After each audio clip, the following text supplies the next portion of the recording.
How to carve an Ibérico ham. There are 4 different areas on a ham. The round side of the ham, the maza, is the juiciest part and the part with the most meat. The babilla, the side opposite to the maza, is narrower and usually more thoroughly cured. We can start by placing the ham firmly in the ham holder provided by Campo Grande, with the maza or thicker side facing up. With a knife, make a diagonal deep cut into the shank until you hit the bone. The next step is marking the ham. Remove the skin by slicing towards the previous crosswise cut. Then we clean the first layer, so we remove the layer of skin and yellow fat from around the area, but we don't want to remove all the fat.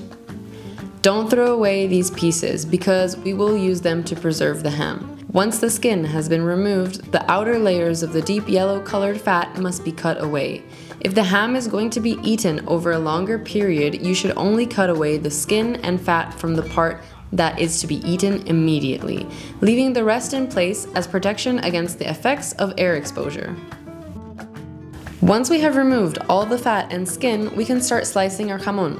The knife should always be recently sharpened. It is very important that the knives are sharp so that we do not have to cut with force, because pulling hard would tear the flesh. Try to make thin slices and always follow the same direction. Make sure to maintain a flat slicing surface and avoid leaving a U-shaped surface in the meat. Continue carving until you find the hip bone. When you do, we are going to insert a small knife to separate the meat from the bone.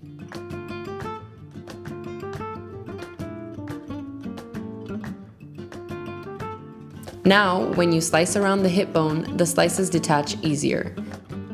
The codillo, in the upper part of the ham, is a especially flavorful part of the joint and can be cut either into chunks or slices.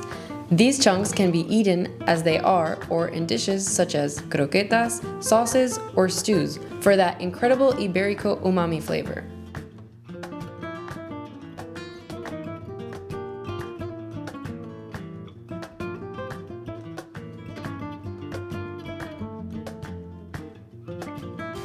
Once the ham has been started, it is very important to store it properly to prevent it from drying out. This is where the slices of outer fat, which we have set aside, come in handy. Stick the slices of fat onto the exposed surface of the ham like a second skin. Next, place a cotton dish towel on top. If living in a very dry climate, you can dampen the towel before putting it on the top of the ham. Always try to cut only as much as you need and avoid cutting it until just before eating. When you get to the femur bone in the center of the jamón, turn it over to start slicing the narrow side, babilla. Again, we are going to remove the fat and yellow skin from the babilla. Continue slicing to leave a small layer of white fat on each slice. Start by cutting away skin and fat just as you did with the maza, though in this case, less fat should be removed.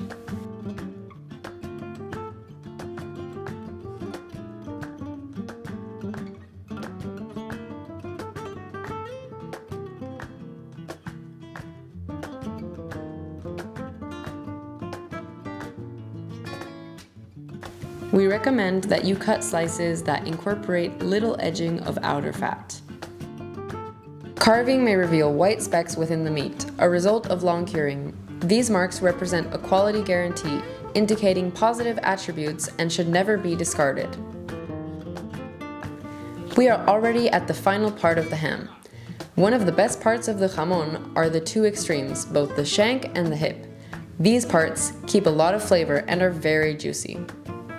A ham is considered to be well carved when it has yielded as much meat as possible, with flavors and aromas from every part of the ham.